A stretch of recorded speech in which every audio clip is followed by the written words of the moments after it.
ನನಗೆ first time makeup ಹಾಕ್ಸಿದ್ದು first ಅಂದರೆ first scene ಚಿಕ್ಕಣ್ಣನೇ ಹಿಂಗೆಲ್ಲ ಹಂಗೆ ಮಾಡಬೇಕು ಅಂತ ತೋರಿಸ್ಕೊಟ್ಟಿದ್ದು.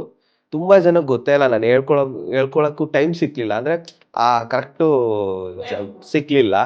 ಚಿಕ್ಕಣ್ಣ ನನಗೆ ಫಸ್ಟ್ ಟೈಮ್ ಮೇಕಪ್ ಹಾಕ್ಸಿದ್ದು, ಮತ್ತು ಚಿಕ್ಕಣ್ಣನೇ ಫಸ್ಟು ಟೈಮ್ ನನ್ನ ಕಿರುತೆರೆಯಲ್ಲಿ ತೋರಿಸಿದ್ದು.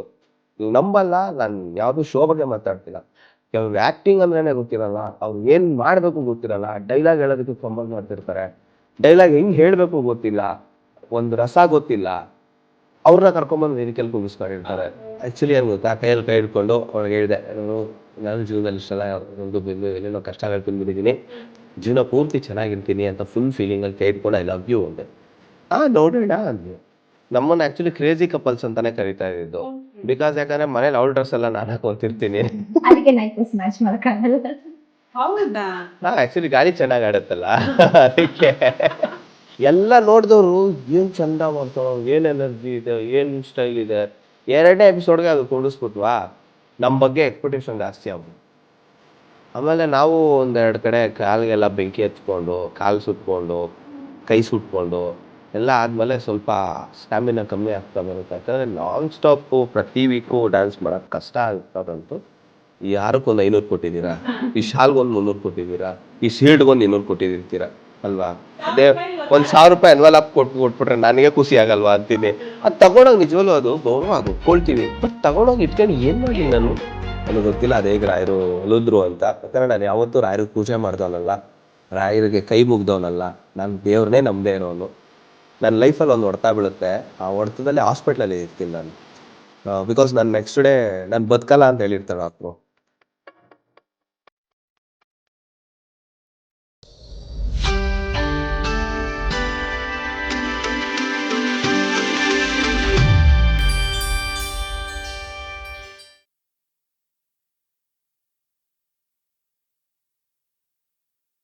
ಸೊ ರಘು ಅವರೇ, ನಿಮ್ ರಾಣಿ ಬಂದಾಗಿದೆ.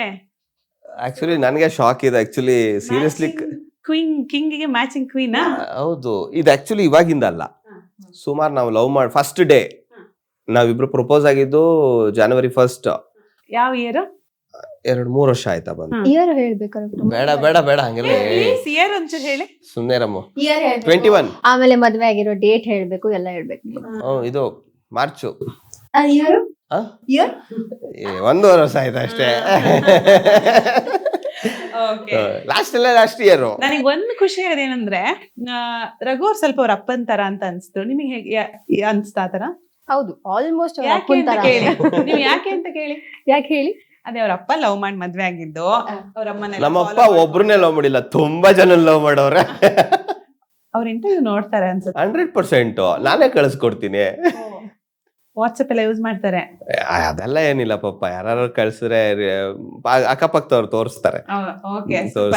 ಸೊ ಯಾಕೆ ಹೇಳ್ದೆ ಅಂದ್ರೆ, ಅಪ್ಪ ಕೂಡ ಫಾಲೋ ಮಾಡಿ ಲವ್ ಮಾಡಿದ್ದು ನಿಮ್ಮ ಅಮ್ಮನ್ನ.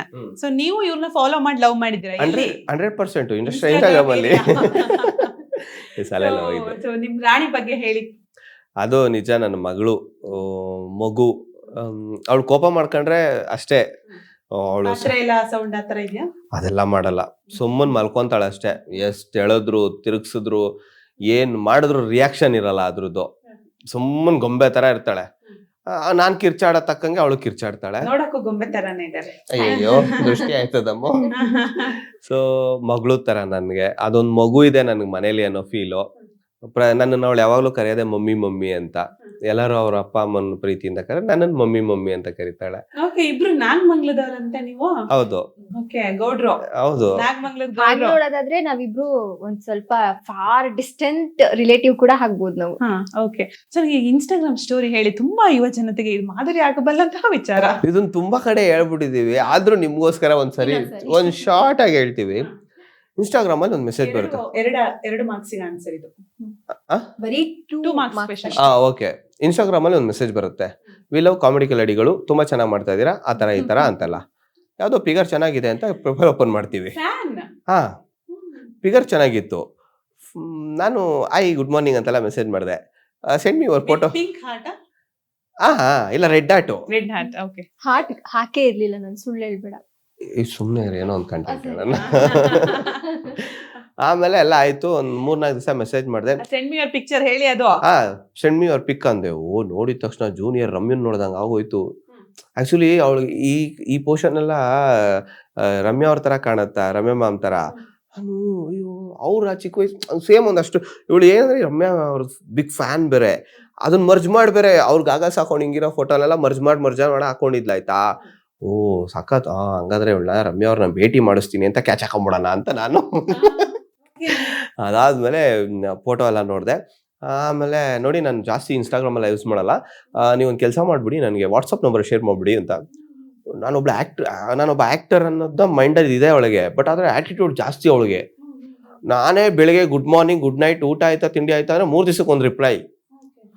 ನಾನೇನಕ್ಕೆ ಅವನಿಗೆ ರಿಪ್ಲೈ ಮಾಡ್ಬೇಕು ಅನ್ನೋ ತರ ಈಗ್ಲೇ ಹೇಳ್ತಾಳೆ ಅವಳವೆಲ್ಲ. ನೀನೇನು ಆ ಥರ ಅಲ್ಲ.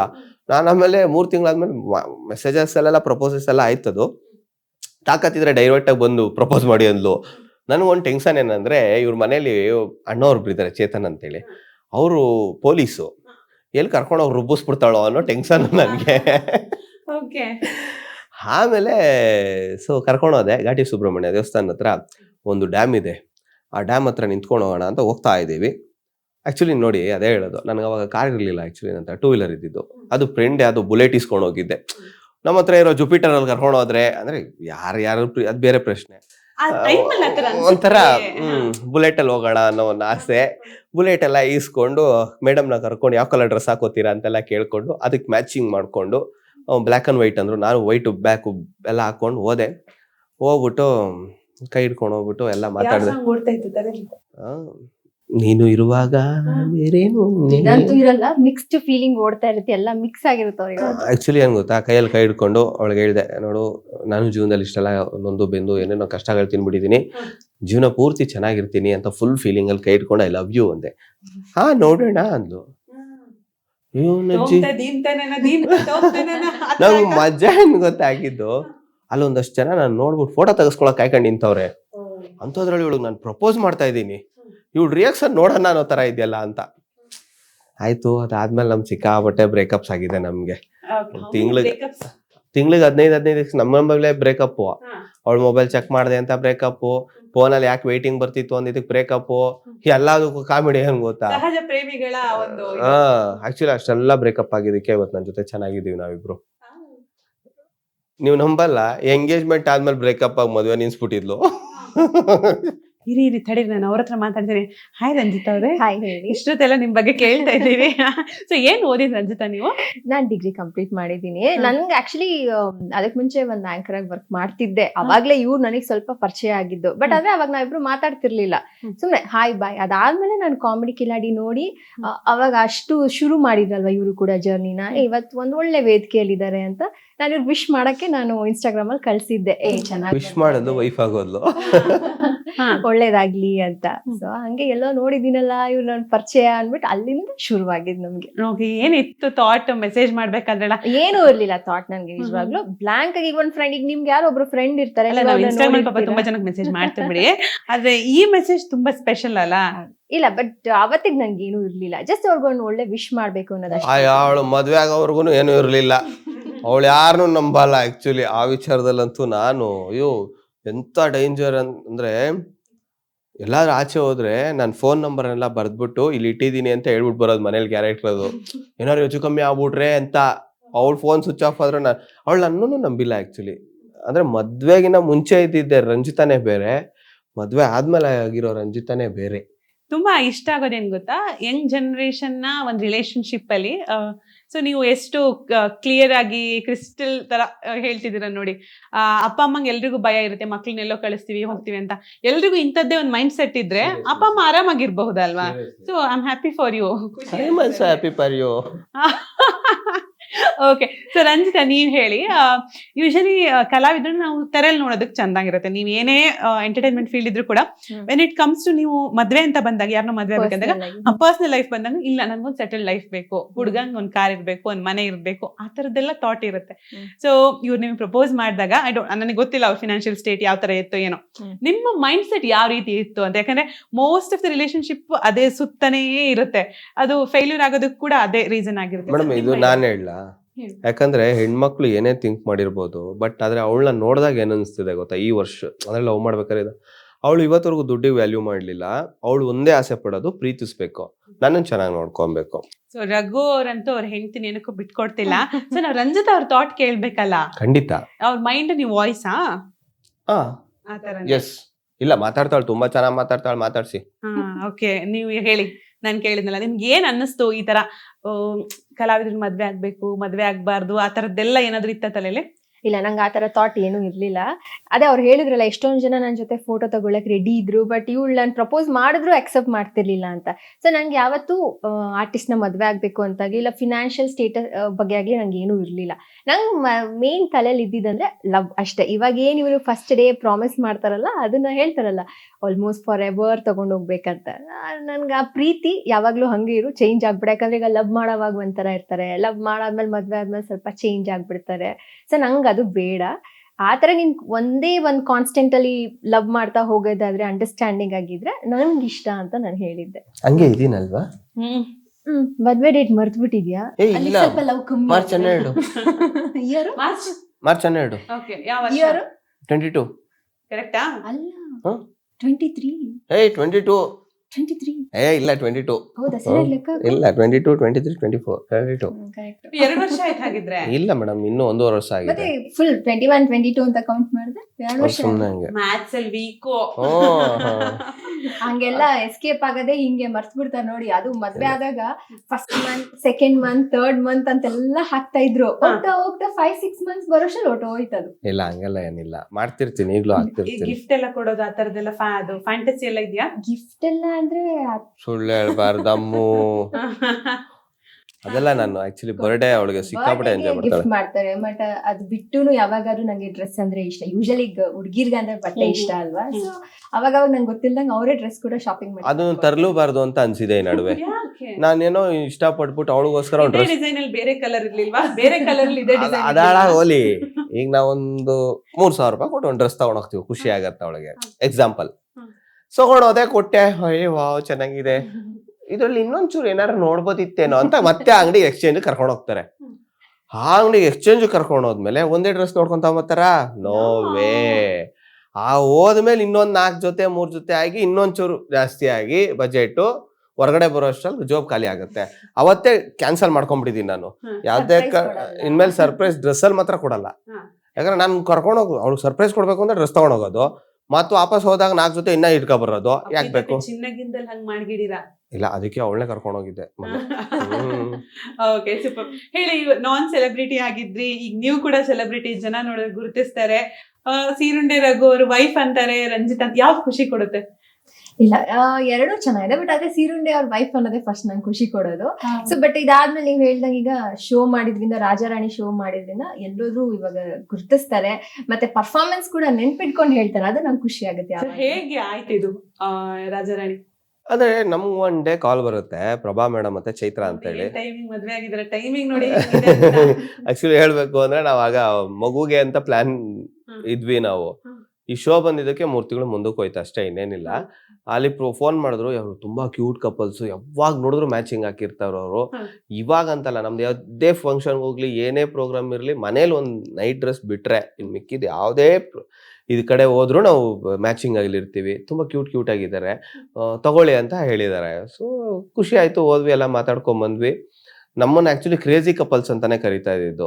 ಬಿಕಾಸ್ ಯಾಕಂದ್ರೆ ಮನೇಲಿ ಅವಳ ಡ್ರೆಸ್ ಎಲ್ಲ ನಾನು ಹಾಕೊಂತಿರ್ತೀನಿ, ಅದಕ್ಕೆ ನೈಟ್ ಡ್ರೆಸ್ ಮ್ಯಾಚ್ ಮಾಡಕ್ಕಾಗಲ್ಲ. ಹೌದಾ?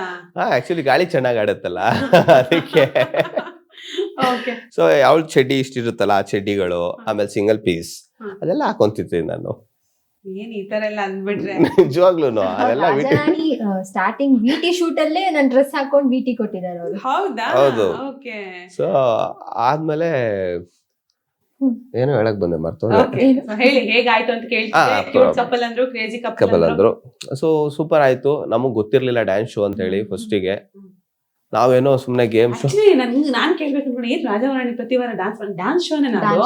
ಹೌದು, ರಾಜಾರಾಣಿ ರೀಲೋಡೆಡ್. ಅದಕ್ಕೆ ಏನ್ ಮಾಡಿದ್ರು, ಡ್ಯಾನ್ಸ್ ಶೋ ಮಾಡ್ಬಿಟ್ರು. ಸೊ ಪ್ರತಿ 2ನೇ ಎಪಿಸೋಡ್ ಆಗಿದ್ 3ನೇ ಎಪಿಸೋಡ್ ಡ್ಯಾನ್ಸ್ ಶುರು ಆಯ್ತು. ಹೆಂಗೆ ಅಂದ್ರೆ, ನಾನು ಡ್ಯಾನ್ಸರ್ ಅಲ್ಲ, ನಾನು ಆಕ್ಟ್ ಮಾಡ್ತೀನಿ ನೋಡಿ, ಕಾಮಿಡಿ ಹಂಗೆ ಹಿಂಗೆ ಡ್ಯಾನ್ಸ್ ಸ್ಟೈಲ್ ಬರಲ್ಲ ನನಗೆ, ಇವಳು ಡ್ಯಾನ್ಸರ್ ಅಲ್ಲ. ಎಲ್ಲ ನೋಡಿದವರು ಏನ್ ಚಂದ ಮಾಡ್ತಾಳ, ಅವಳಿಗೆ ಏನ್ ಎನರ್ಜಿ ಇದೆ, ಏನ್ ಸ್ಟೈಲ್ ಇದೆ. 2ನೇ ಎಪಿಸೋಡ್ಗೆ ಅದು ಕುಂಡಿಸ್ಬಿಟ್ವಾ, ನಮ್ ಬಗ್ಗೆ ಎಕ್ಸ್ಪೆಕ್ಟೇಷನ್ ಜಾಸ್ತಿ ಆಗ್ಬಿಡ್ತು. ಚೆನ್ನಾಗ್ ಮಾಡ್ತಾರೆ ಅಂತ.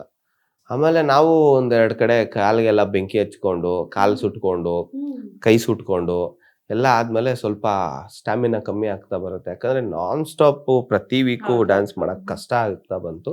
ಬಟ್ ಒಳ್ಳೆ ಜರ್ನಿ, ಬಿಕಾಸ್ ಏನಂದ್ರೆ ಏನೇ ಕಷ್ಟ ಅನ್ಸ್ಬಿಡುತ್ತೆ ಆ ಟೈಮ್ಗೆ. ಅಂತ ದೊಡ್ಡ ಚಾನೆಲ್ ಅಲ್ಲಿ ಅಂದ್ರೆ ನೀವು ಒಂಟಿಯಾಗಿ ಪರ್ಫಾರ್ಮ್ ಮಾಡೋದು ಅದು ಬೇರೆ, ವೈಫ್ ಜೊತೆ ಪರ್ಫಾರ್ಮ್ ಮಾಡೋದು ಒಂಥರ ಸ್ಪೆಷಲ್ ಅಂತ ಅನ್ಸುತ್ತಲ್ಲ. ಸಿಕ್ಕಾಬಟ್ಟೆ. ಮತ್ತೆ ಇವ್ರಿಗೆ ಆಕ್ಟಿಂಗ್ ಆದ್ರೆ ಸ್ಕಿಟ್ ಆದ್ರೆ ಅಟ್ಲೀಸ್ಟ್ ಪ್ರಾಕ್ಟೀಸ್ ಮಾಡ್ಬಿಡ್ತಾರೆ. ಬಟ್ ಇದು ಡಾನ್ಸ್ ಕಪಲ್ ಆಗಿ ನಾವು ಮನೆಗೆ ಹೋಗ್ತಾ ಇದ್ದಿದ್ದೇನೆ, ಹಾರ್ಡ್ಲಿ ನಾವ್ ಇದ್ದಿದ್ದೆ ಎಷ್ಟ್ ದಿನ ಇರ್ಬೋದು ಮನೇಲಿ, 3 ತಿಂಗಳಲ್ಲಿ 15 ದಿನ ಇದ್ವಿ ಅನ್ಸುತ್ತೆ ಅಷ್ಟೇ. ಅದ್ ಬಿಟ್ರೆ ಡಾನ್ಸ್ ಕ್ಲಾಸು, ಸ್ಟುಡಿಯೋ, ಶೂಟಿಂಗ್ ಇಷ್ಟೇ ಆಗೋಗಿತ್ತು 3 ತಿಂಗಳು. ಬಟ್ ಚೆನ್ನಾಗಿತ್ತು ಜರ್ನಿ. ಬಟ್ ಈಗ ಮಿಸ್ ಮಾಡ್ಕೋತೀನಿ ನಾನು ಅದನ್ನ. Okay, super. ನಾನ್ ಕೇಳ್ಬೇಕು ಆಕ್ಚುಲಿ, ಈ ಲವ್ ಮಾಡೋ ದಿನಗಳಲ್ಲಿ ಯಾವತ್ತಾದ್ರೂ ಈ ಫೇಮಸ್ ಆಗೋದ್ರಿಂದ ಸ್ವಲ್ಪ ಪ್ರೈವೇಸಿ ಹೋಗುತ್ತೆ ಅಂತ ಅನ್ಸಿದ್ಯಾ? ಸಿಕ್ಕಾಪಟ್ಟೆ ಅನ್ಸಿದೆ, ದೇವ್ರಣಗೂ ಅನ್ಸಿದೆ. ಇವ್ನು ಅವನೇ ಅಲ್ವಾ ಈ ಕಾಮಿಡಿ ಕ್ರಾಡಲ್ಲಿ ಬರ್ತಾನಲ್ಲ ಅವನೇ. ಅದು ಒಳ್ಳೆ ಮಜಾ ಏನ್ ಗೊತ್ತಾ, ಕೆಲವ್ರು ಒಳ್ಳೆ ಮರ್ಯಾದೆನೂ ಕೊಡ್ತಾರೆ. ಇವ್ನು ಅವನೇ ಕಣೆ, ಅವನಾದ್ರೆ ಏನೀಗ ಬರಲೆ ಹಿಂಗೆ ಅವ್ರವ್ರೇ ಮಾತಾಡ್ಕೊಂಡು ಹೋಯ್ತಿರ್ತಾರೆ. ನಿಮ್ ಫ್ಯಾನ್, ಫೋಟೋ ಕೊಡಿ. ಇಲ್ಲ, ಮೊನ್ನೆ ಚಿಕ್ಕಪೇಟೆಲಿ ಎಕ್ಸ್ಪೀರಿಯನ್ಸ್ ಆಯ್ತು. ನಮ್ಮಿಬ್ರು ಒಟ್ಟಿಗೆ ಒಂದ್ ಆಂಟಿ ಬಂದ್ರು. ಅಯ್ಯೋ ಎಲ್ಲ ನೋಡ್ತೀವಿ ಕಣಪ್ಪ, ನಿಂದು ಬಾಳೆ ಚೆನ್ನಾಗ್ ಮಾಡ್ತೀವಿ ಕಣಕ್ಕಂದ. ಅಯ್ಯೋ ಚೆನ್ನಾಗ್ ಮಾಡ್ತೀವಿ ಕಣ, ನಾವ್ ಸಕ್ಕೋದ್ ಖುಷಿ ಪಡ್ತೀವಿ. ಯಾವ ಚಾನಲ್ ಅಲ್ಲಿ ಬರ್ತದೆ ಹೇಳಿ ನಿಂದು ಅಂದ್ರು. ಆ ಚಾನಲ್ ಯಾವ ಪ್ರೋಗ್ರಾಮ್ ಹೇಳು ನಿಂದು ಅಂದ್ರು. ಈ ಪ್ರೋಗ್ರಾಮ್ ಹೇಳ್ದೆ. ಏನ್ ನಿನ್ ಹೆಸ್ರು ಅಂದ್ರು. ಇನ್ನೇನು ಎಲ್ಲ ನಾನೇ ಡೀಟೇಲ್ ಬಿಟ್ಕೊಟ್ಟೆ. ಇದು ತುಂಬಾ ಆಗತ್ತೆ ಆಕ್ಚುಲಿ. ಆ ಪ್ರೈವಸಿ ಕಳ್ಕೊಳ್ಳೋದು ನಿಜಾನೇ. ಆಕ್ಚುಲಿ ಇವಾಗ ಏನಾಗಿದೆ ಅಂದ್ರೆ ಸ್ವಲ್ಪ ರೀಲ್ಸ್ ಅದು ಇದು ಅದು ತುಂಬಾ ಇನ್ನೊಂದು ನೋವಾಗತ್ತೆ ನಮ್ಗೂನು. ನಾವ್ ಇಷ್ಟು 14 ವರ್ಷ ಸ್ಟ್ರಗಲ್ ಲೈಫ್ ಮಾಡಿ ಈಗ ಒಂದು ಗುರ್ತಿಸ್ಕೊಂತ ಇದೀವಿ. ನೀವು ರೀಲ್ಸ್ ಮಾಡ್ತಿರಲ್ಲ ಅವ್ರ ತಾನೇ ಅಂತಾರೆ. ಸೀರಿಯಸ್ಲಿ ನನ್ಗೂ ಅನುಭವ ಆಗ್ತಿದೆ. ಇವಾಗ ನಾನು ಆಂಕರಿಂಗ್ ಒಂದು 7-8 ವರ್ಷದಿಂದ ಮಾಡ್ಕೊಂಡ್ ಬರ್ತಿದೀನಿ. ರೀಲ್ಸ್ ಪಾಪ್ಯುಲರ್ ಆಗ್ತಿದೆ ಎಲ್ಲ ಕಡೆ, ಲಕ್ಷಗಟ್ಲೆ ರೀಲ್ಸ್ ರಾಣಿರು ಅಂತ ಕರ್ದ್ ಬಿಡ್ತಾರೆ. ಇವಾಗ ಏರಿಯಾದಲ್ಲಿ ಡಾಗ್ ವಾಕ್ ಕರ್ಕೊಂಡು ಹೋಗಂಗಿಲ್ಲ, ಶಾರ್ಟ್ಸ್ ಹಾಕಂಗಿಲ್ಲ. ಸೀರಿಯಸ್ಲಿ ಆಕ್ಚುಲಿ ನಿಜವಾಗ್ಲೂ ಇವಾಗಿನ ಪ್ಲಾಟ್ಫಾರ್ಮ್ಸ್ ಗುರ್ತಿಸ್ಕೊಳಕ್ ಬೇಗ ಇದೆ. ಪ್ರತಿಯೊಬ್ರು ಕೈಯಲ್ಲೂ ಮೊಬೈಲ್ ಬಂದ್ಮೇಲೆ ಅದೇ ಅವ್ರ ಮೊಬೈಲೇ ಒಂದು ಏನ್ ಹೇಳ್ತಾರೆ ರಿಪೋರ್ಟರ್ ಆಗ್ಬಿಟ್ಟಿದ್ದಾರೆ. ಫಸ್ಟ್ ನ್ಯೂಸ್ ಚಾನಲ್ ಒಂದೇ ಇತ್ತಲ್ಲ, ಹಂಗಿಲ್ಲ ಇವಾಗ. ಎಲ್ಲಾರು ನ್ಯೂಸ್ ಚಾನಲ್ ಆಂಕರ್ಗಳೇ ಎಲ್ಲರೂ ಅವ್ರ ಮೊಬೈಲಲ್ಲೇ ವಿಡಿಯೋ ಮಾಡಿಬಿಟ್ಟ ಅಂದ್ರೆ ಬೆಳಗ್ಗೆ ಒಂದು ವಿಡಿಯೋ ವೈರಲ್ ಆಯ್ತು ಅಂದ್ರೆ ನೆಕ್ಸ್ಟ್ ಒಂದು ಸ್ಟಾರು. ಓಕೆ, ನಾನು ಈ ವಿಚಾರ ಕೇಳ್ಬೇಕು. ನಮ್ಮಲ್ಲಿ ಕಲೆ ಅಂತ ಬಂದಾಗ ಎಲ್ಲವೂ ಕಲೆ ಅಂತ ನಾನ್ ಹೇಳಲ್ಲ. ಆಕ್ಚುಲಿ ಕಲೆಗೆ ಒಂದು ಮಾನದಂಡ ಇದೆ. ಓಕೆನಾ? ರಘು ಒಬ್ಬ ಕಲಾವಿದಾಗ ನಿಂತ್ಕೋಬೇಕು ಅಂತ ಹೇಳಿದ್ರೆ ನಿಮ್ದೊಂದು ಸ್ಟ್ರಗಲ್ ಲೈಫ್ ಇದೆ. ಸೊ ಕ್ಯಾಮ್ರಾ ನೋಡಿ ಆಕ್ಟ್ ಮಾಡೋದು. ನಮ್ಮಲ್ಲಿ ಈಗ ರೀಲ್ಸ್ ಅಂತ ಬಂದಾಗ ಕಾಂಟೆಂಟ್ ಬೇರೆ, content creation is different from reels ಅಂತ ಫಸ್ಟ್ ಆರಂಭ ಆಗಿದೇನು ಯಾವ್ದೋ ಸಾಂಗಿಗೆ ನಾವು ಸಿಂಕ್ ಮಾಡೋದಂತ. ಇದ್ರಿಂದ ಯಾವತ್ತಾದ್ರೂ ಒರಿಜಿನಲ್ ಕಲಾವಿದರಿಗೆ ಹೊಡೆತ ಬಿದ್ದಿದ್ದು ಬೀಳ್ತಿದೆ ಅಂತ ಅನ್ಸುತ್ತಾ? ಸಿಕ್ಕಾಬಟ್ಟೆ ಮೇಡಮ್.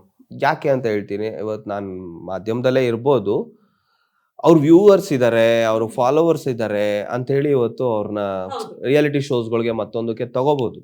ಕೆಲವರು ಒಂದ್ ವಾರಕ್ಕೆ ವಾಪಸ್ ಬಂದಿರೋರು ಇರ್ಬೋದು. ಬಟ್ ಅಂದ್ರೆ ಅದ್ರಲ್ಲೂ ಸ್ಟ್ರಗಲ್ ಪಟ್ಟು ಬಂದಿರೋರು ಇದಾರೆ. ಯಾಕಂದ್ರೆ ಎಲ್ಲೂ ಆಡಿಷನ್ ಕೊಟ್ಟು ಸಿಗದೆ ಇರೋರು, ನಾನು ಎಲ್ಲರ ಬಗ್ಗೆ ಮಾತಾಡ್ತಿಲ್ಲ. ಕೆಟ್ಟ ಕಮೆಂಟ್ಗಳನ್ನ ಕೇಳಿಸ್ಕೊಂಡು ಕಿವಿಲಿ ಪಾಪ ಅವಮಾನ ಪಡಿಸ್ಕೊಂಡಿರೋರು ಇದಾರೆ. ನಾನು ದೇವರಾಣಿ ಟ್ಯಾಲೆಂಟ್ ಬಗ್ಗೆ ಮಾತಾಡ್ತಿಲ್ಲ ಯಾರು. ಬಟ್ ಏನಂದ್ರೆ ಇದ್ರಲ್ಲಿ ನಿಜವಾಗ್ಲೂ ಹೇಳ್ತೀನಿ, ಅವ್ರವ್ರಿಗೆ ಸಿಗ್ಬೇಕಾಗಿರೋ ವೇದಿಕೆ ಸಿಗ್ತಿಲ್ಲ. ನಾನು ಹೇಳ್ತಿರೋದೇನಂದ್ರೆ, ಈಗ ಒಂದು ಶೋ, ನಮ್ ಕಾಮಿಡಿ ಶೋ ಆಗಿರ್ಬೋದು, ಇನ್ನೊಂದು ರಂಗಭೂಮಿ ಕಲಾವಿದ್ರು ಎಷ್ಟು ಜನ ಇದಾರೆ ಗೊತ್ತಾ. ಇವತ್ತು ಆಡಿಷನ್ ಕೊಟ್ಕೊಂಡು ಅವ್ರು ಸಖತ್ ಬೇಜಾರಾಗೋಗ್ಬಿಟ್ಟಿದೆ.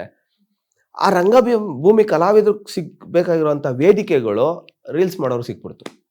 ಬಿಕಾಸ್ ಏನಂದ್ರೆ ಅವ್ರಿಗೆ ಫಾಲೋವರ್ಸ್, ಅವ್ರು ರೀಚ್ ಆಗ್ತಾರೆ ಬೇಗ. ನೀವು ನಂಬಲ್ಲ, ನಾನು ಯಾವ್ದು ಶೋ ಬಗ್ಗೆ ಮಾತಾಡ್ತಿಲ್ಲ. ಕೆಲವ್ರಿಗೆ ಆಕ್ಟಿಂಗ್ ಅಂದ್ರೇನೆ ಗೊತ್ತಿರಲ್ಲ, ಅವ್ರಿಗೆ ಏನ್ ಮಾಡ್ಬೇಕು ಗೊತ್ತಿರಲ್ಲ, ಡೈಲಾಗ್ ಹೇಳೋದಕ್ಕೆ ಫಂಬಲ್ ಮಾಡ್ತಿರ್ತಾರೆ, ಡೈಲಾಗ್ ಹೆಂಗ್ ಹೇಳ್ಬೇಕು ಗೊತ್ತಿಲ್ಲ, ಒಂದ್ ರಸ ಗೊತ್ತಿಲ್ಲ, ಅವ್ರನ್ನ ಕರ್ಕೊಂಬಂದ್ ವೇದಿಕೆಯಲ್ಲಿ ಕುಂಡಿಸ್ಕೊಂಡಿರ್ತಾರೆ. ನಾನು ಈ ವಿಚಾರದ ದೊಡ್ಡ ವಿರೋಧಿ. ಆಕ್ಚುಲಿ ನಾನು ಯಾವ ಚಾನಲ್ ಬಗ್ಗೆ ಮಾತಾಡ್ತಿಲ್ಲ, ಏನಿಲ್ಲ. ಇದು ಚಾನಲ್ ಆಗ್ಬೇಕಂತಿಲ್ಲ, ನೀವು ನ್ಯೂಸ್ ಚಾನಲ್ ತಗೊಳ್ಳಿ.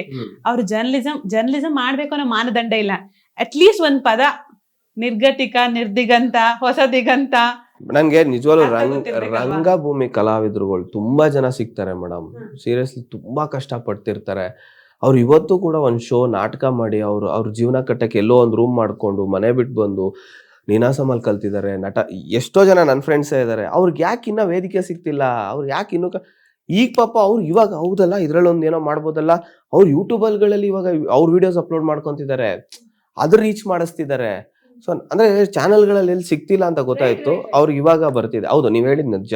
ನಿಮ್ಗೆ ಅನ್ಸಿದೆ ಯಾವತ್ತಾದ್ರೂ ರಘು ಇಷ್ಟೆಲ್ಲ ನೀವು ಸ್ಟ್ರಗಲ್ ನೋಡ್ಕೊಂಡ್ ಬಂದಿದ್ದೀರಾ, ಇನ್ನ ಅವ್ರಿಗೆ ಒಂದ್ ಬೆಟರ್ ಪಾತ್ರ ಸಿಗ್ಬೇಕು, ಒಳ್ಳೆ ಪ್ಲಾಟ್ಫಾರ್ಮ್ ಸಿಗ್ಬೇಕು ಅನ್ನೋ ತರ ಅನ್ಸಿದ್ಯಾ? ಅವ್ರಿಗೆ ಆಕ್ಚುಲಿ ಅಷ್ಟು ಸ್ಟ್ರಗಲ್ ಪಟ್ಟಿರೋದಕ್ಕೆ ನಂಗೆ ಖುಷಿ ಆಗುತ್ತೆ. ಈಗ ರೀಸೆಂಟ್ ಆಗಿ ಅವರೇ ಒಂದು ಲೀಡ್ ಆಗಿ ಹೀರೋ ಆಗಿ ಮಾಡಿದ ಫಿಲ್ಮ್ ರೀಸೆಂಟ್ ಆಗಿ ರಿಲೀಸ್ ಆಯ್ತು.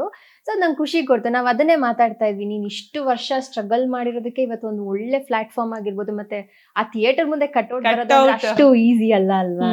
ಸೊ ನಂಗೆ ಖುಷಿ ಇದೆ, ಮುಂದೆ ಮುಂದೆ ಹೋಗ್ತಾ ಇನ್ನೂ ಒಳ್ಳೊಳ್ಳೆ ಪಾತ್ರ ಸಿಗ್ಲಿ, ಜಾಸ್ತಿ ಫಿಲ್ಮ್ ಮಾಡ್ಲಿ ಅಂತ ನಾನು ವಿಶ್ ಮಾಡ್ತೀನಿ. ಸೊ ಅಂದ್ರೆ ಗಂಡಂಗ್ ಸಿಕ್ಕಿರೋ ಪಾತ್ರಗಳ ಬಗ್ಗೆ ಖುಷಿ ಇದೆ. ಸೊ ಕಟ್ಔಟ್ ಅಂತ ಹೇಳಿದ್ರೆ ಮೈನ್ ನಿಮ್ಮ ಜೀವನದ ಬಹಳ ದೊಡ್ಡ ಕನಸು ಹೀರೋ ಆಗೋದು.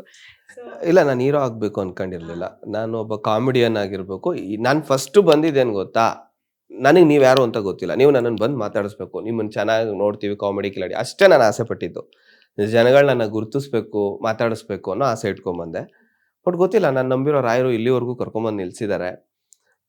ಖುಷಿ ಆಗತ್ತದು. ಹೇಗಾಯ್ತು ಸಿನಿಮಾ? ರಣಾಕ್ಷ ರಿಲೀಸ್ ಆಯ್ತು ರೀಸೆಂಟ್ ಆಗಿ. ಎಸ್, ತುಂಬಾ ಚೆನ್ನಾಗಾಗಿದೆ. ಆಕ್ಚುಲಿ ಮೇಕಿಂಗ್ ವೈಸಸ್ ಅಲ್ಲಿ DOP ದೀಪು ಅಂತ ಹೇಳಿ ಬಹಳ ತುಂಬಾ ಚೆನ್ನಾಗಿ ಸಿನಿಮಾ ಎಲ್ಲ ತೋರಿಸಿದ್ದಾರೆ. ಡೈರೆಕ್ಟರ್ ಕೂಡ ಅದ್ಭುತವಾದಂಥ ಡೈರೆಕ್ಷನ್ ಟೀಮ್, ಒಳ್ಳೆ ಕೆಲಸ ಮಾಡಿದ್ದಾರೆ. ರಾಘವ್ ಅಂತ ಹೇಳಿ ನಮ್ಮ ಪಾತ್ರಕ್ಕೆ ಏನ್ ಜೀವ ತುಂಬಬೇಕೋ ತುಂಬಿದೀವಿ. ಬರ್ತಾ ಇದೆ. ಅಂದ್ರೆ ಇವಾಗಿನ ಕಾಲದಲ್ಲಿ ಗೊತ್ತು ನಿಮ್ಗೆ ಏನ್ ಸಿನಿಮಾ ರಿಲೀಸ್ ಮಾಡೋದ್ ಕಷ್ಟ ಅಂತ. ನಿಮಗೆ ಬಣ್ಣ ಹಚ್ಚಿದವರೇ ಬಹಳ ವಿಶೇಷ ವ್ಯಕ್ತಿ ಅಂತೆ ಈ ಸಿನಿಮಾಗ ಅಲ್ಲ, ಸಿನಿಮಾಗೆ ನಿಮ್ಮನ್ನ ಪರಿಚಯಿಸಿದ ವ್ಯಕ್ತಿ.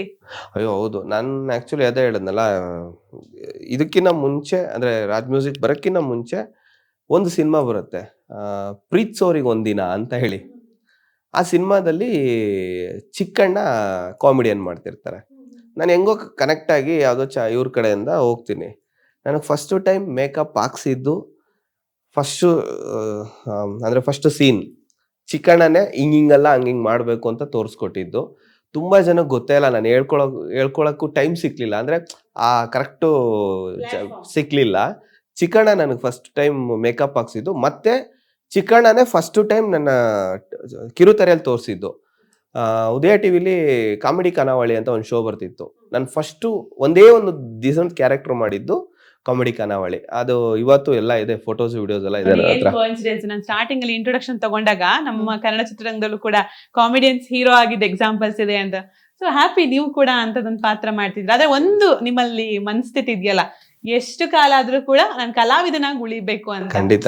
ನಮ್ಮಲ್ಲಿ ಒಂದ್ ಏನಾಗುತ್ತೆ ಅಂತ ಹೇಳಿದ್ರೆ, ಇವಾಗ ಒಬ್ಬ ಒಳ್ಳೆ ಕಾಮಿಡಿಯನ್ ಹೀರೋ ಆದಾಗ ಸೊ ಅವ್ನ್ ಹೀರೋ ಆಗ್ಬಿಟ್ಟ, ನಾವು ಕಾಮಿಡಿ ಚಾನ್ಸ್ ಕೊಡ್ಬಾರ್ದು ಅನ್ನೋ ತರ ಮೈಂಡ್ ಸೆಟ್ ಬಂದ್ಬಿಡ್ತಾರೆ. ನಾನು ಇದನ್ನ ಮಿತ್ರ ಸರ್ದ ಇಂಟರ್ವ್ಯೂ ನೋಡಿ ತಿಳ್ಕೊಂಡೆ. ಸತ್ಯ. ಅವ್ರು ಯಾವ್ದೋ ರಾಗ ಅಂತ ಒಂದ್ ಸಿನಿಮಾ ಮಾಡ್ತಾರಂತೆ, ಅವ್ರ ಕಾಮಿಡಿಯಲ್ಲಿ ತುಂಬಾ ಅವಕಾಶಗಳು ಸಿಗ್ತದೆ. ನೀವು ನೋಡಬಹುದು, ಮಿತ್ರ ಸರ್ ಹೌದು, ಕೋಮಲ್ ಸರ್ ಹೌದು, but Sharan sir, Chikkanna sir ವಿಚಾರದಲ್ಲಿ ಅವ್ರು ಕ್ಲಿಕ್ ಆಯ್ತು. ಕೆಲವೊಬ್ರಿಗೆ ಕ್ಲಿಕ್ ಆಗದೆ ಇದ್ದಾಗ ಮತ್ತೆ ಅವರಿಗೆ ಕಾಮಿಡಿ ರೋಲ್ಸ್ ಅಂದ್ರೆ ನೀವು ಮಾಡೋದಕ್ಕೆ ರೆಡಿ ಇರ್ತೀರಾ, ಅವ್ರು ಕರೆಯೋದಕ್ಕೆ ರೆಡಿ ಇರಲ್ಲ. ಸೊ ಈ ವಿಚಾರದ ಬಗ್ಗೆ ಹೇಳಿದ್ರೆ, ನಾನು ಆಕ್ಚುಲಿ ಪ್ರತಿ ಪ್ರೆಸ್ ಮೀಟ್ ಅಲ್ಲಿ ಅದೇ ಹೇಳಿರೋದು. ನೋಡಿ, ಇದೊಂದು ಕತೆಗೆ ನಾನು ಕಥಾನಾಯಕ, ನಾನೊಬ್ಬ ಕಲಾವಿದ. ಮೊದ್ಲಿಗೆ ನಾನು ಕಲಾವಿದ. ನೀವು ಯಾವ ಕ್ಯಾರೆಕ್ಟರ್ ಕೊಟ್ರು ನಾನು ಮಾಡ್ತೀನಿ. ತಮ್ಮನ ಕ್ಯಾರೆಕ್ಟರ್ ಕೊಟ್ರು ಮಾಡ್ತೀನಿ, ಅಣ್ಣನ ಕ್ಯಾರೆಕ್ಟರ್ ಕೊಟ್ರು ಮಾಡ್ತೀನಿ, ಕಾಮಿಡಿ ಕ್ಯಾರೆಕ್ಟರ್ ಒಂದಿನದ ಕೆಲಸ ಬಂದ್ರು ನಾನು ಮಾಡ್ತೀನಿ. ಯಾಕಂದ್ರೆ ನಾನು ಕೆಲ್ಸಗಾರ, ನನಗೆ ಕೆಲಸ ಕೊಡಿ. ದಯವಿಟ್ಟು ಹೀರೋ ಅಂತ ಅಂದ್ಬಿಟ್ಟು ಒಂದ್ ಕಟೌಟ್ ಬಿತ್ತು ಅಂದಿದ್ ಕೂಡ್ಲೆ, ಅದೇ ಒಂದ್ ಕಟೌಟ್ ಬಿದ್ದಿದ್ ಕೂಡ್ಲೆ ನೆಕ್ಸ್ಟ್ ಜೀವನ ಕಟ್ ಆಗ್ಬಿಡುತ್ತೆ. ಹಂಗಾಗ್ಬಾರ್ದು.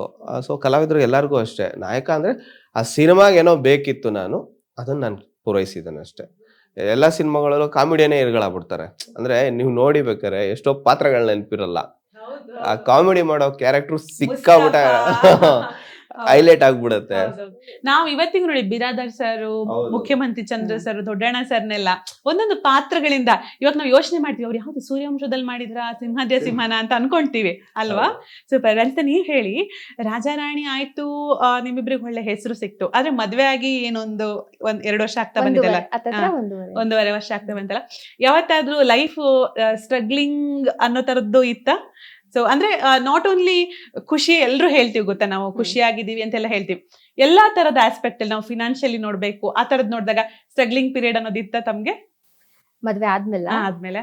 ಇಲ್ಲ ಅಂದ್ರೆ ಯೂಶಲಿ ನಾವು ಇನಿಷಿಯಲಿ ಶುರು ಮಾಡಿದಾಗ ಸ್ವಲ್ಪ ಎಲ್ಲೋ ಒಂಚೂರು ಹಂಗಿತ್ತು, ಬಟ್ ಅದನ್ನ ನಾವಿಬ್ರು ಈಕ್ವಲ್ ಆಗಿ ಮ್ಯಾನೇಜ್ ಮಾಡ್ಕೊಂಡು ನೀವು work ಮಾಡ್ತೀರಾ ಬೇರೆ ಕಡೆ? ಹೌದಾ, ನಾನು ವರ್ಕ್ ಏನಾಗ ವರ್ಕ್ ಇದು ಮಾಡ್ತೀರಾ? ಕನ್ಸ್ಟ್ರಕ್ಷನ್ ಕಂಪ್ನಿ, ನಮ್ದು ಬಿಲ್ಡರ್ಸ್ ಕಂಪ್ನಿ. ಸೊ ನಾನು ವರ್ಕ್ ಮಾಡ್ತಾ ಇದ್ದೀನಿ, Oh, ಈಗಲೂ super. ಕರೆಂಟ್ಲಿ ವರ್ಕ್ ಮಾಡ್ತಾ ಇದ್ದೀನಿ. ಹಾ.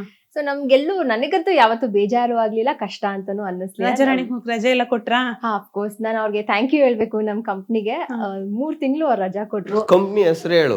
Heritage homes. ಹಾ, ಓಕೆ. ಸೊ ಅವರು ಹೋಗಿದ್ಬಾ ವಿನ್ ಆಗು ಅಂತ ಪಾಪ ಸಪೋರ್ಟ್ ಮಾಡಿ ನಂಗೆ ಕೊಟ್ಟ. ಲಾಸ್ಟ್ ಮಿನಿಟ್ ಅಲ್ಲಿ ನಾನು ಅದು ಹೇಳಿದ್ದು, ನಾಳೆ ಶೂಟ್ ಇದೆ ಅಂದಾಗ ನಾನು ಇವತ್ತು ಹೇಳಿದೆ ಲಾಸ್ಟ್ ಮಿನಿಟ್ ಅಲ್ಲಿ ಹಿಂಗಾಗಿದೆ, ನಾನು ಹೋಗ್ತಾ ಇದ್ದೀನಿ ಅಂತ.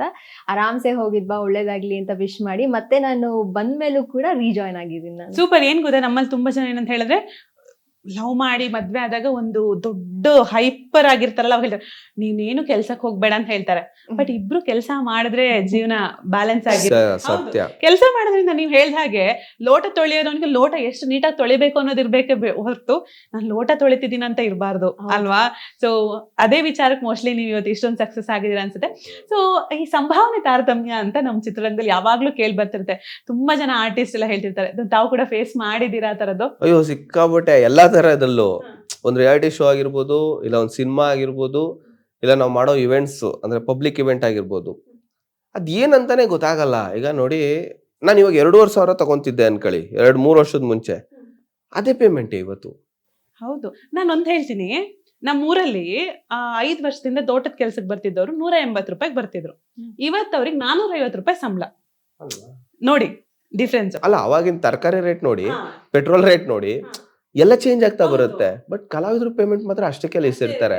ಬಟ್ ಇನ್ನೊಂದು ಏನಾಗುತ್ತೆ ಗೊತ್ತಾ, ಇದನ್ನ ಬೇಜಾರು ಮಾಡ್ಕೊಂಡ್ರು ಪರವಾಗಿಲ್ಲ ಕೆಲವರು. ಈಗ ನಾನು ನನ್ನ ಹೆಂಡತಿ ನೀವೇ ಅನ್ಕೊಳ್ಳಿ, ನಾನು 10,000 ಹೇಳ್ತೀನಿ, ಇವ್ರಿಗೆ ಫೋನ್ ಮಾಡ್ತಾರೆ, ಇವ್ರೊಂದು 7,000 ಅಂತಾರೆ. ಅಯ್ಯೋ ಅವ್ರಿಬ್ರಿಗೆ ಯಾಕೆ ಅಷ್ಟೊಂದು, ನನ್ಗೆ 5,000 ಕೊಡಿ. ಇಲ್ಲಿ ಏನಾಗ್ತಿದೆ ಅಂದ್ರೆ, ನೀವು ಹೊಟ್ಟೆ ತುಂಬ ಊಟ ಮಾಡಲ್ಲ, ಇವ್ರು ಬಿಡಲ್ಲ. ಇದ್ರಲ್ಲಿ ಏನಾಗುತ್ತೆ ಅದೇ ಹೇಳಲ್ವಾ, ಸೆಂಟ್ರಲ್ ಎಲ್ಲ ಇದ್ ಮಾಡ್ಕೊಂಡು ಯಾರಿಗೂ ಸಿಗಲ್ಲ ಇದು. ಸುಮ್ನೆ ಕೊಡೋರು ಇರ್ತಾರೆ, ಯಾಕಂದ್ರೆ ಹಸಿವಿದೆ. ಈಗ ಕಲಾವಿದ್ರ ಜೀವನ ಹೆಂಗೆ ಅಂದ್ರೆ, ಓಡಗಂಟ ಕುದುರೆ ಅಷ್ಟೇ. ಅವಾಗ ದುಡ್ಕೊಂಡು ಅವ್ರು ಸಂಪಾದನೆ ಮಾಡಿ ಇಟ್ಕೊಂಡು ಏನೋ ಮಾಡ್ಕೊಬೇಕು, ಅದಾದ್ಮೇಲೆ ಅವ್ರ ಜೀವನ ಇಲ್ಲ. ಹೌದು. ಮತ್ತೆ ನಂಗೆ ಇನ್ನೊಂದು ವಿಚಾರ ಅಂತ ಹೇಳಿದ್ರೆ, ಸ್ಟೇಜಿಗೆ ಖರ್ಚು ಮಾಡಿರ್ತಾರೆ, ಸೆಟ್ ಖರ್ಚು ಮಾಡಿರ್ತಾರೆ, ಊಟ ಮಾಡದೇ ಇದ್ರು ಊಟ ಸುಮ್ನೆ ಪಲಾವ್ ಚಿತ್ರಾನ್ನ ಮಾಡಿ ವೇಸ್ಟ್ ಮಾಡ್ತಿರ್ತಾರೆ. ಕಲಾವಿದರಿಗೆ ಕೊಡ್ಬೇಕಂದ್ರೆ ಮಾತ್ರ ದುಡ್ಡು ಬರೋದಿಲ್ಲ. ಆಕ್ಚುಲಿ ಇದು ನೀಡಾ ಸ್ಟಾರ್ ನಂಗೆ ತುಂಬಾ ಸಾರಿ ಅನ್ಸಿದೆ ಈ ತರ ಆಗುತ್ತೆ ಅಂತ ಹೇಳಿ. ಓಕೆ, ತುಂಬಾ ಖುಷಿ ಅನಿಸ್ತು ನೀವು ಇಬ್ರ ಜೊತೆ ಮಾತಾಡಿದ್ದು. ಸೊ ದುಡ್ಡೆಲ್ಲ ಏನ್ ಸೇವ್ ಮಾಡಿದ್ದೀರಾ, ಏನ್ ಮಾಡ್ಬೇಕಂತ ಕನ್ಸಿದೆ? ಸೇವಿಂಗ್ಸ್ ಎಲ್ಲ ಜಾಸ್ತಿ ಇವ್ರೆ. ಏನ್ ಮಾಡಿದ್ದೀರಾ ಹೇಳಿ? ಅಲ್ಲ, ನನ್ಗೊಂದು ಮನೆ, ಅವಳಿಗೆ ಆಸೆ ಏನಂದ್ರೆ ಮನೆ ಕಟ್ಟಬೇಕು ಅನ್ನೋದು. ನನಗೆ ಅವಳ ಮನೇಲಿ ಏನಾದ್ರು ಕಟ್ಕೊಳ್ಳಿ, ಇಲ್ಲ ತಗೊಳ್ತೀವಿ, ಅತಿ ಶೀಘ್ರದಲ್ಲೇ ತಗೋತೀವಿ. ಮನೆ ಕಟ್ಟಬೇಕು, ಅವಳ ಆಸೆ ಪ್ರಕಾರ ಮನೆ ಕಟ್ಟಬೇಕು. ನನ್ನ ಆಸೆ ಪ್ರಕಾರ ನಾನು ದೇವ್ರ ಮನೆ ಕಟ್ಟಬೇಕು. ಯಾಕಂದ್ರೆ ನಾನು ಸಿಕ್ಕಾಪಟ್ಟೆ ರಾಯರ ಭಕ್ತ. ನಾನು ಪ್ರತಿ ವಾರ ನಮ್ಮ ಮನೆ ಗುರುವಾರ ಹೇಗಿರುತ್ತೆ ಅಂದ್ರೆ, ದೇವಸ್ಥಾನ ನೋಡ್ದಂಗೆ ಅನ್ಸುತ್ತೆ ಫೀಲು. ಆ ಚಿಕ್ಕ ಫೋಟೋ, ಅದಕ್ಕೆ ನಾನು ಅಲಂಕಾರ ಅಷ್ಟು ಚಂದ ಮಾಡ್ತೀನಿ. ಎಲ್ಲರೂ ನನಗೆ ಇನ್ಸ್ಟಾಗ್ರಾಮಲ್ಲಿ ಮೆಸೇಜ್ ಮಾಡ್ತಾರೆ, ರಾಯರ ಹತ್ರ ನನಗೂ ಹೂ ಪ್ರಸಾದ ಕೇಳಿ ಪ್ಲೀಸ್ ಪ್ಲೀಸ್ ಪ್ಲೀಸ್ ಅಂತ. ನನಗೆ ಗೊತ್ತಿಲ್ಲ ಅದು ಹೇಗೆ ರಾಯರು ಹೊಲಿದ್ರು ಅಂತ, ಯಾಕಂದ್ರೆ ನಾನು ಯಾವತ್ತೂ ರಾಯರಿಗೆ ಪೂಜೆ ಮಾಡ್ದವನಲ್ಲ, ರಾಯರಿಗೆ ಕೈ ಮುಗ್ದವನಲ್ಲ. ನಾನು ದೇವ್ರನ್ನೇ ನಂಬದೇ ಇರೋನು. ನನ್ನ ಲೈಫಲ್ಲಿ ಒಂದು ಹೊಡೆತ ಬೀಳುತ್ತೆ, ಆ ಹೊಡೆತದಲ್ಲಿ ಹಾಸ್ಪಿಟ್ಲಲ್ಲಿ ಇರ್ತೀನಿ ನಾನು. ಬಿಕಾಸ್ ನಾನು ನೆಕ್ಸ್ಟ್ ಡೇ ನಾನು ಬದುಕಲ್ಲ ಅಂತ ಹೇಳಿರ್ತಾರೆ ಡಾಕ್ಟ್ರು. ಅಂದರೆ ನಾನು ಏನೋ ಡಿಪ್ರೆಷನ್ ಆಯಿತು ಅಂತ ಹೇಳ್ತೀನಲ್ಲ, ನಾನು ಇರೋದೇ ಇಲ್ಲ ಅಂತ ಹೇಳಿರ್ತಾರೆ ಡಾಕ್ಟ್ರು.